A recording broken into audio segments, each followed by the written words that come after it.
ជំរាបសួរថ្ងៃនេះខ្ញុំនឹងលើកមកបង្ហាញអ្នកទាំងអស់គ្នាអំពីពាក្យ can វិញម្ដងពាក្យ can គឺជា modal verb ដូច្នេះហើយនៅពេលដែលយើងប្រើប្រាស់នៅក្នុងល្បះនីមួយៗ modal verb កិរិយាសព្ទដែលយើងប្រើជាមួយនឹង modal verb មានន័យថាកិរិយាសព្ទដែលប្រើនៅខាងក្រោយ modal verb គឺយើងមិនបន្ថែមអ្វីទាំងអស់បើទោះជាសព្វនាមប្រធានរបស់យើងគឺជា he she it ក៏ដោយគេហៅថាគឺជា third person singular ក៏ដោយឧទាហរណ៍បើយើងប្រើជាមួយនឹង subject I can read English ឧទាហរណ៍ណាដែល like បើទោះជាយើងប្រើប្រាស់វាជាមួយនឹង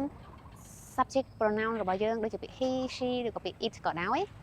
ក៏កិរិយាសព្ទដែលយើងប្រើប្រាស់នៅខាងក្រោយពាក្យ can មិនប្រាប់ទៅដែរឧទាហរណ៍ he can sing a song និយាយយើងមិនអាចប្រើប្រាស់ he can sing a song បានទេរបស់នេះនៃកិរិយាសព្ទនៅខាងក្រោយពាក្យ can គឺយើងមិនបន្ថែម s បន្ថែមអ្វីទាំងអស់តាមធម្មតាបើយើងឃើញបើយើងលុបពាក្យ can នឹងមួយចេញយើងអាចថា she sings a song